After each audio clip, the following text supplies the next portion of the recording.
Auburn fan, a football fan in general. It also covers the disappointments along the way, inspiring the reader on how to handle life in some of those difficult situations. Definitely an insider look into all the things that college football garners on a championship level: uprooting families, dealing with NCAA rules, dealing with the media, the public, alumni pressure, how to manage these fine young men who are turning into, or fine young boys actually, who are turning into men. Some of them already married, fathers themselves. He gets into his relationship with Cam Newton, who was swamped with controversy during the championship season. Gene, good morning and welcome, first of all. Good morning, guys. Let's begin Morning, with Coach. that, dealing with that terrific year. You've got all of this controversy that's going on the outside. I know you've talked about helping the athletes deal with that. But what about you personally, and what about your coaching staff? I mean, these are distractions that you have to deal with, and then come to work and still do your job. You know, it's great that you kind of bring that up, because a lot of the different things that I talk about in the book, you know, the book is really simply about football, family, and faith, because every day that's what I do. I mean, it's that every day of my life. A good portion of the book is really going to talk about, you know, the faith piece in there. For me personally, it really helps me deal with exactly what you just said. You know, I've got to have a lot of,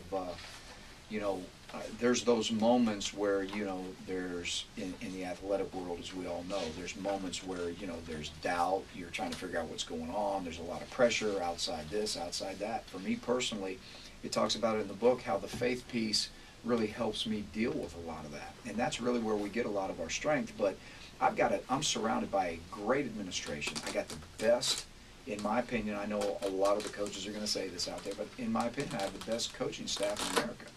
And, you know, these guys, you know, you talk about how do we get through the Cam stuff and the, you know, all of that. Every position coach that I have, we talked about it daily, every morning. I said, your job is in your position room to make sure that you've got those guys, we've got them just where they want them.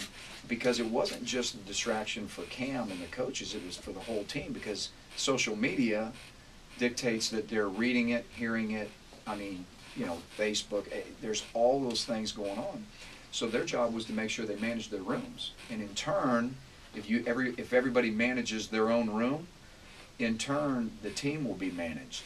And really, that's how we proceeded. But I talk about it in the book. We have this circle that we talk about at Auburn. And in that circle, it's the circle of the people that really make the decisions and are around us every day. The people in that circle, those are the most important people in our life. Let's make sure we take care of those people. Let's make sure we manage that circle. We don't let the outside people in, and I don't mean that in any type of elitist way. It's just that the most important people are the people in that circle. Right. And that's who we have to deal with on a daily basis. And hey, we respect everybody's opinion. We respect everybody outside the circle. But the fact of the matter is, nobody really understands what's going on unless you're inside that circle. And that's how we dealt with it. Coach, what was it like inside that circle this past season when, for a brief period, there was a window where there was a thought that Cam was going to be ineligible, and you had to apply for reinstatement? Did you always know that he was going to be cleared to where he could play? Because there was a short window where he was ineligible. What was that like for you and the rest of the staff? Well, you know, there was, as we talk about that circle, you know, there was on the outside a lot of question marks as to, you know, is Cam going to play? Is there anything that's going to come from this? Where on the inside, we were absolutely 100% focused on the next thing. What was the next thing? It was the next practice. It was the next game. We always had a great comfort level with where we were, because we felt like, hey, we didn't do anything.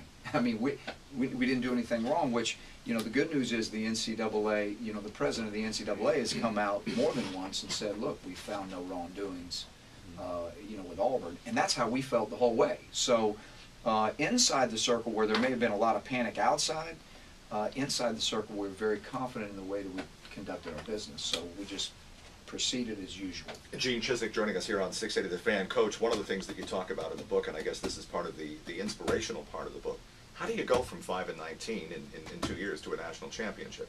Obviously, you're dealing with overwhelming odds, and that's a very difficult task. You know, I think so many people, and I say this in the book, so many people were focused on two numbers, 5 and 19.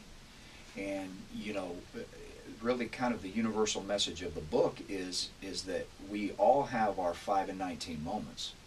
They all occur in different ways in everybody's That's life. your kind of lowest ebb. Absolutely. Yeah. And everybody around you, you know, on the outside, they're saying you can't do it. You know, what are they doing? You know, they're questioning everything. But the reality is, whether your 5 and 19 is a divorce, you lost your job, you know what I mean? There's 5 and 19s everywhere. I've done both. You know, you know, but there's 5 and 19s everywhere. You can overcome them. Believe in what you're doing. Stay on track. Yeah. Lay down the plan right now, because you know, I've been coaching for a lot of years, and I had a lot of success as an assistant. Was privileged to be around a lot of great coaches to pull a lot of stuff from. So there was never a question in my mind as to whether or not I would be able to do the job. But everybody wanted to focus on the 5 and 19. So if you listen to everybody on the outside, you know, that's what everybody focused on. Where, you know, for me personally, we went in this direction and never looked back. So, you know, everybody can overcome their 5 and 19, I guess, is the message. Coach, when you said you were around great people, and I had the privilege of being around a couple of great people too. I want to ask you, did you ever learn how not to do it being around certain? That taught me a great deal in my coaching career. Where did you learn that from the same type of situation where you were taught how not to do it, how not to treat people? Absolutely. Absolutely. I think as much of that as the other. You're right. I as much or more. Yeah. You know, you go through your career and you really kind of pull things that you really like, you know, and you really hold on to those. And then you don't try to be like somebody else. You know, I'm Gene Chizik. I can't try to be Right. like every other coach in the SEC or, you know, this guy or that guy.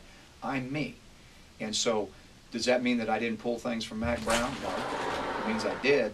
But I'm also going to mold it in the way I want to do it, because I worked hard enough to get to this place where I can do it the way I want to do it. And, you know, so that's kind of how I molded, you know, what we're doing at Auburn. And it talks about that in the book, because I'm very family oriented. I'm a guy that believes in this. Relationships are huge.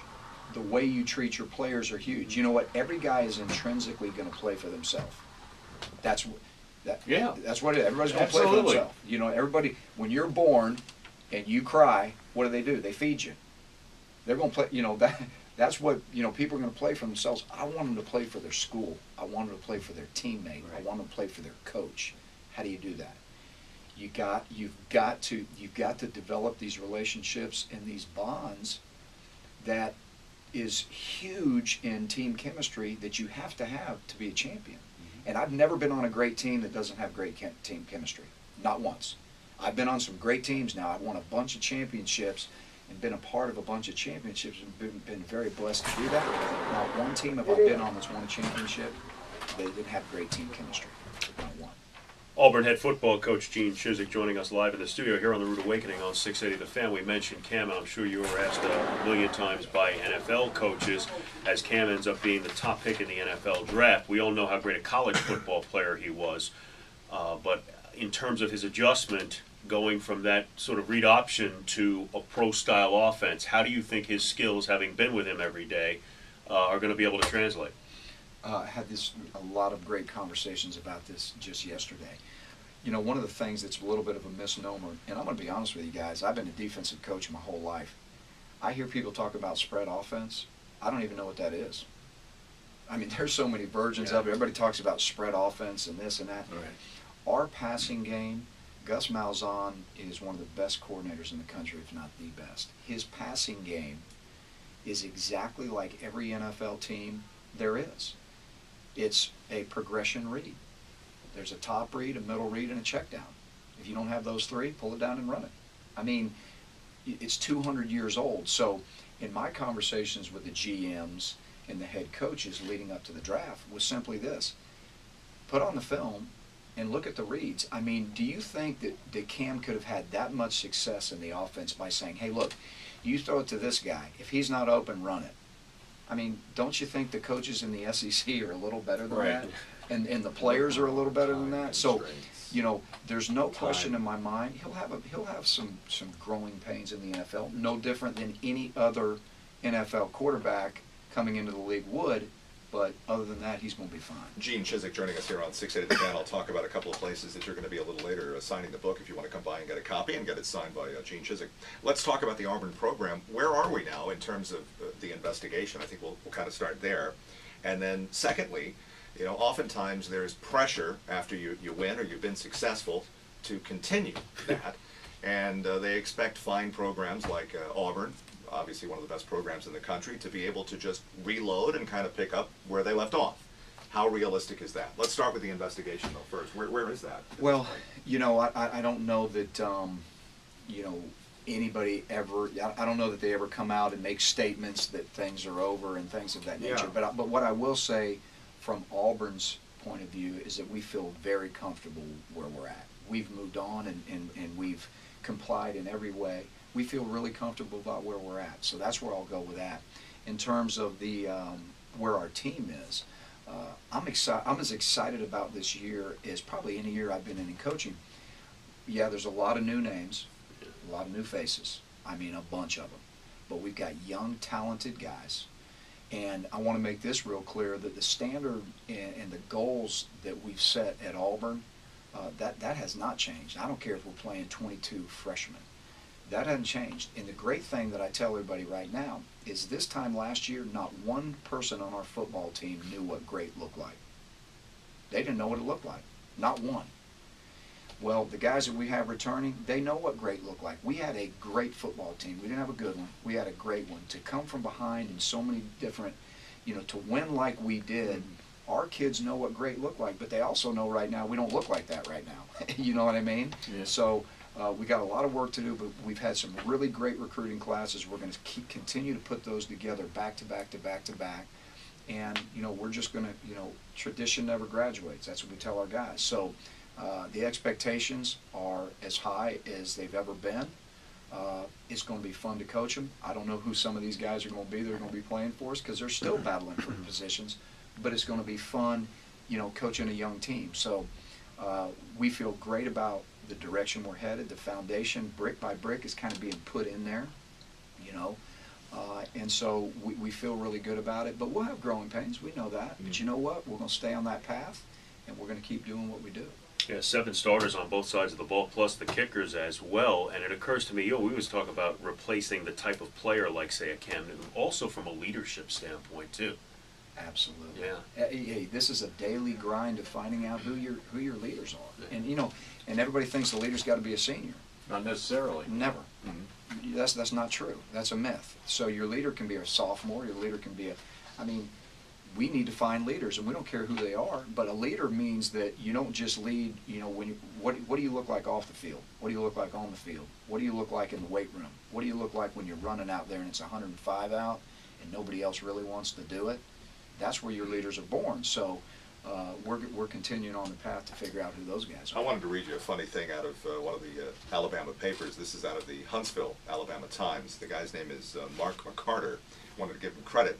And he was talking about the Southeastern Conference and how they name an SEC Male Athlete of the Year. And it didn't go to Cam Newton. It went to Tennessee's tennis player, and not to take anything away from him, I'm sure he's a fine young man, a great tennis player, John Patrick Smith, over Cam Newton. And Mark McCarter wrote, voting for him over Cam Newton for this award is like voting for a guy playing the kazoo over Bruce Springsteen on American Idol. Not the words of Gene Chiswick. No, This is I coming understand. From one of the Alabama papers, but I thought that was a funny kind of an analogy, and not to take anything away. It from is this kind of great odd, Tennessee. Coach, that the Heisman Trophy winner would not win that award. Well, you know, I can't really speak on the dynamics of how all that unfolded. I know that Cameron Newton's probably one of the best football players, if not the best I've ever been around, and that I can say. How's his tennis? I'm not sure. I'm sure of it. He's probably really good I'll at bet he is. All In is the name of the book, What It Takes to Be the Best. Gene Chiswick, thank you for spending some time with us. And if you'd like to meet Gene, he's going to be out and about. A couple of opportunities today.